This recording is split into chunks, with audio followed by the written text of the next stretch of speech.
Welcome back to Learn SKN, and today we're going to continue looking at the June 2020, July 2020 Economics Paper 1 for CSEC. Last video we looked at number 1 to 20, and so today we're going to continue looking at number 21 to 40. Remember we said we're going to do 3 videos for this one paper. So what you have to do is like and subscribe, and of course you have to hit the notification bell to know when the last of this video series drops. All right, so that's what we have to do. Let's jump into it one time. A normal supply curve for farm produce will slope upwards from left to right if farmers, and so A says, pass on increased costs to customers, B are willing to produce more as price increases, C increase their profit margins as price increases, and D are willing to increase supply as demand increases. And we all know that a supply curve shows the relationship between supply and price. And so this one, B, they are willing to produce more as the price increases, is why the supply curve has that shape.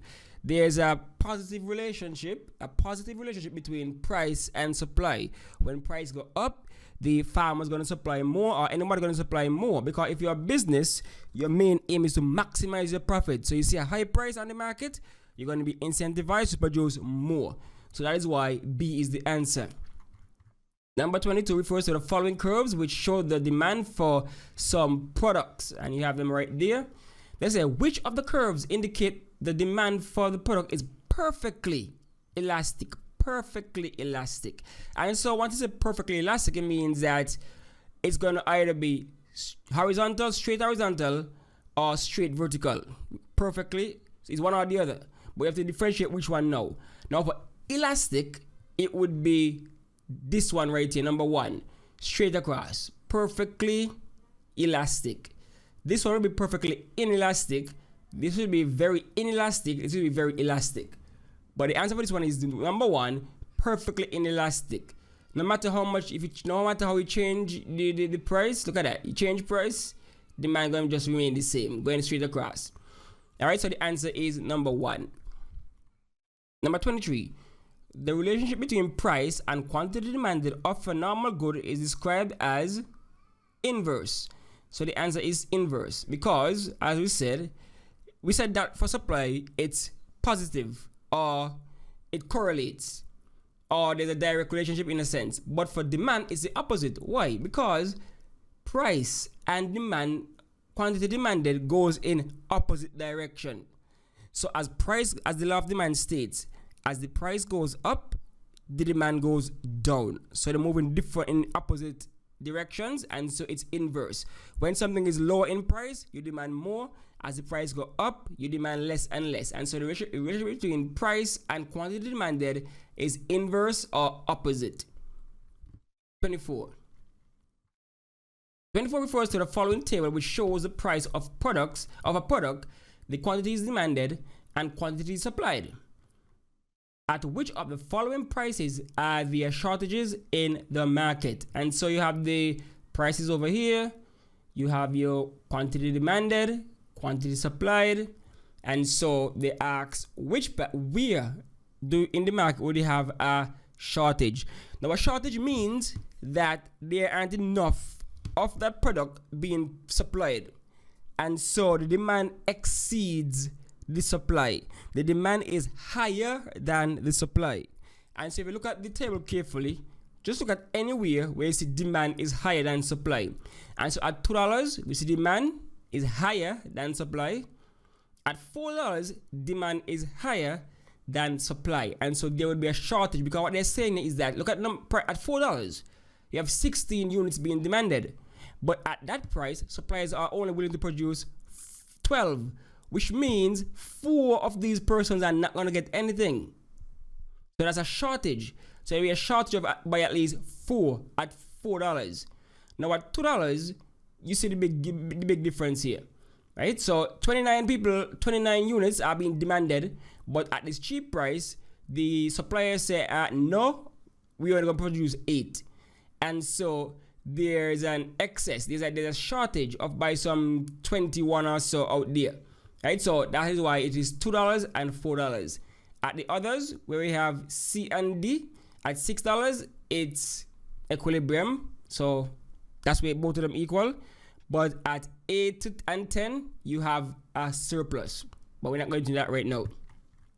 25. Governments often put measures in place to control monopolies because monopolies B restrict supply. Alright, so you cannot be monopolies don't set no fair prices. That's why they are monopolies, right? They don't set no fair prices. They do what they have to do to get their money. C, earn normal profits.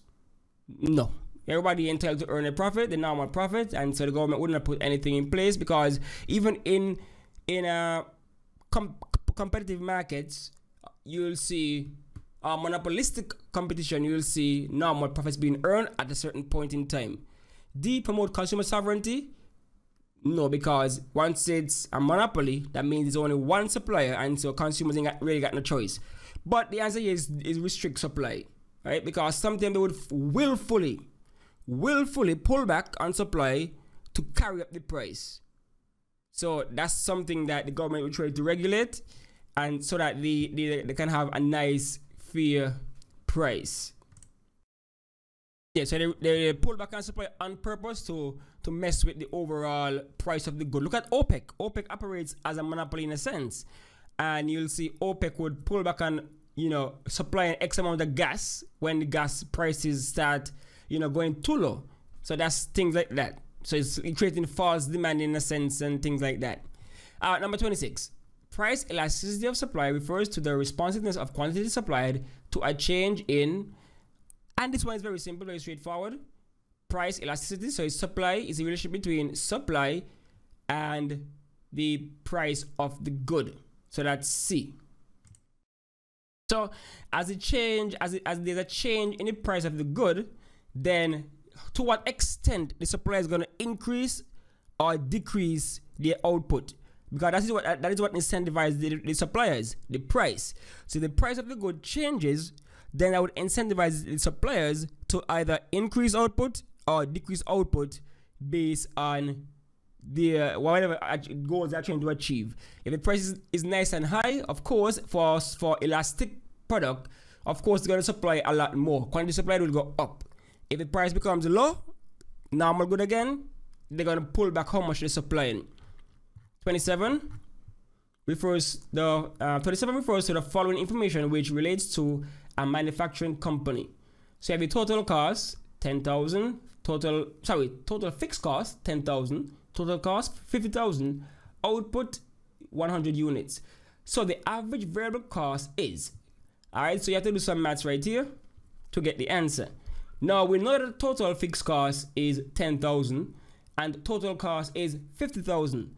But by what we know from economics, total cost consists of both fixed and variable costs. So if you minus the fixed cost from this, then what remains would be the variable cost. And in this case, 10,000. So you take away the 10,000 from the 50,000 and you leave it with 40,000. So 40,000 would be your total variable cost. Now to find the average, you have to divide by the output by the amount. So the 40,000 divided by the 100 unit, and that's how you get your 400 for your average variable cost. 400 is average variable cost because what you did, you divided the 40,000 by the 100 units to get the average, and that's how you get that. Remember 40,000 is the total variable cost. So it's not as straightforward as it looks. Alright, number 28. Which of the following outcomes is usually a direct effect of retrenchment in a country? Retrenchment refers to persons having to stop working, employers sending home persons because of whatever happening in the economy. So they're out of work basically until the economy maybe rebound or something. So of course, if you're out of a job, not getting your income, one of the main things that's going to be affected right here would be your standard of living, and your standard of living is what you can afford. So the answer is A, reduce standard of living, because you're out of a job, your income has fallen, and so your standard of living, what you can afford, would also reduce. So that's why the answer is A. Of course, it cannot be increased standard of living because you don't have any job anymore. Reduction in crime and violence, of course, not because persons without a job, they get desperate, and crime and violence might ensue.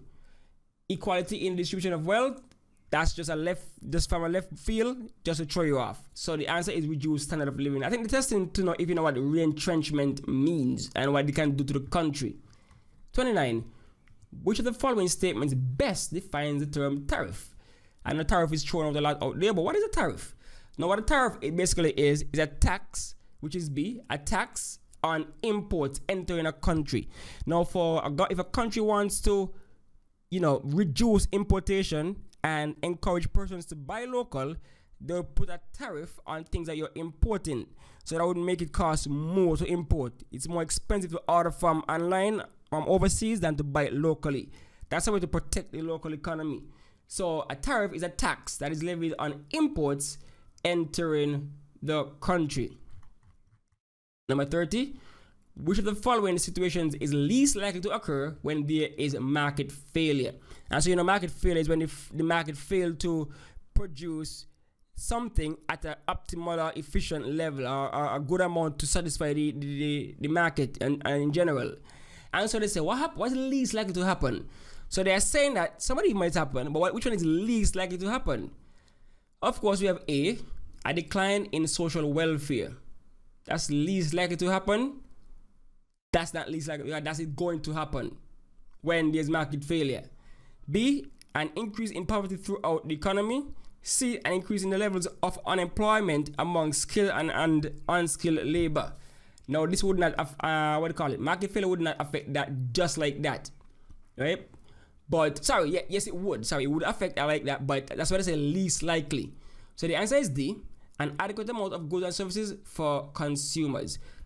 Because what they're saying here is that market failure simply means there's not an adequate amount of goods and services for the customers. There's not a good amount, right? The market failed to produce an adequate or optimal or good a certain amount of goods that can satisfy the market, and so therefore this is least likely to happen. Market failure, by its definition, telling you the market is not doing what it's supposed to do. Right? All right, 31. Refers to the following statement. Money is long-lasting, easy to carry around, and can be changed into smaller denominations. So we are talking about the characteristics of money. So which of the following characteristics of money are being described in the statement above? And so the answer is, of course, they said long-lasting, so it's durable, so durability right here. Easy to carry, so portability.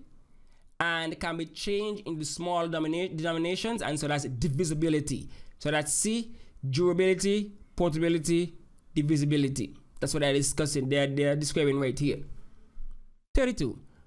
Which of the following financial instruments are issued by central bank on behalf of the government?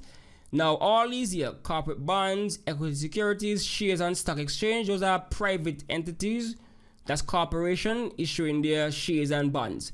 But A, which is the answer, is the treasury bills. And the treasury bills is an instrument that is from the government. And so the central bank would trade that on behalf of the government. That's where the government can raise some funds using treasury bills. Number 33, the central bank has requested an increase in reserve requirement for commercial banks. What would be the effect on the operation of commercial banks?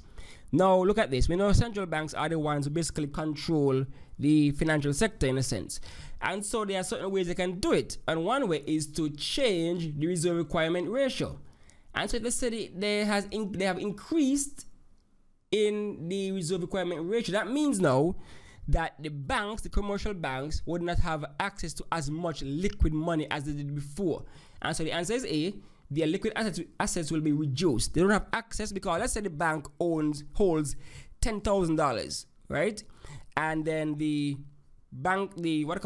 central bank say, okay, we want you to hold back 25% of that. And so they have to go now and hold back the 2,500 of that. But if the bank say, okay, we just want to hold back 10% instead of 25, hold back 10%. So what now they have is $9,000 at their demand. So they have $9,000 left back to just do loans as opposed to just having the 7,500. So now they have more money to do more business, so their liquid assets will be reduced if the banks say to increase the reserve requirement. I mean, increase the amount of money that you have to hold back. You can lend it out just in case you hold back that much. Once that go up, that means that they have less money to loan and things like that, so they have less liquid assets, so it's reduced. So that's A. 34, the main objective of a credit union is to, and of course, credit unions encourage thrift among its members. So encouraging its members to save their money well, and keep invest and things like that. So the main objective is for saving, right? Instead of spending all the money, you save. 35, which of the following is not a characteristic of a Caribbean countries? So yes, A, high debt burden. Majority of the Caribbean countries have high debt, high national debt. B, high levels of unemployment. A lot of the countries have high levels of unemployment, especially among youths. C, low level of capital formation. For sure, we're not that advanced in certain things. We're not that, our economy is not advanced. Alright, and then D, major producers of manufactured goods. Now, outside of Trinidad and Jamaica, most other Caribbean countries rely a lot on tourism. So a majority of them do not really have a decent or robust manufacturing sector. And so major producers of manufactured goods, so that is not a characteristic of Caribbean countries. Alright, so you have 36 now. The diagram best describes and so you have the firm or the household financial sector, loanable funds for investment spending. That's the household or the firm borrowing from the financial sector, and then the household or firm gonna deposit their monies back into the banks in the financial sector. So the diagram best describes the role of the financial sector performs for customers, whether it is household or firm. That's the role that the financial sector allows. It allows you to borrow and save. So that's why it's D. 37. In seeking to stabilize the economy of a Caribbean territory, the role of the government should be to, so you want to stabilize the economy. So you're saying the economy is a little wobbly. So you want to stabilize it, whether it is inflation or recession or whatever, you want to stabilize it. And so what would you do? The answer is C, review its policies on taxation, borrowing, and expenditure. So in essence, they are saying using fiscal policy. So they can use fiscal policy to stabilize the economy, because this is all what fiscal policy is all about. Your policies on taxation, borrowing, and expenditure. For whatever outcome they want, if they want to reduce inflation, they carry up the tax, so things become more expensive.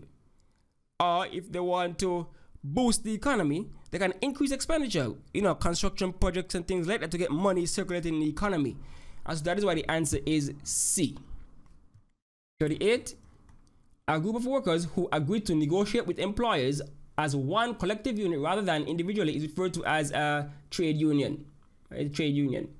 Once you see collective bargaining and negotiate and you representing workers, we're talking about a trade union. So that's A. So none of these would be really part of it. 39. The term recession refers to a period of, and all of us by now know what a recession is. That's a downturn in the economy. When people losing their jobs, demand goes down, things like that. So B, temporary economic decline. So that's a downturn in the economy, and that's what they call a recession, when things get kind of brown. Alright, 40, the last one for this video. Number 40. The type of unemployment which is usually experienced by workers in the hotel industry in the Caribbean is known as, and so of course, hotel industry, tourism season, so it's seasonal. And so the answer is B, seasonal. Alright, every tourism season, that's when your employment is in, and then when tourism season is slow, they might let off some persons or reduce the hours, things like that. Alright, so that's it for this video. You know what to do now. Tune in for the next one. We go from 41 all the way to 60. The last video for the June-July 2020 CSEC Economics Paper 1. Alright, so thanks for watching. Thanks for listening.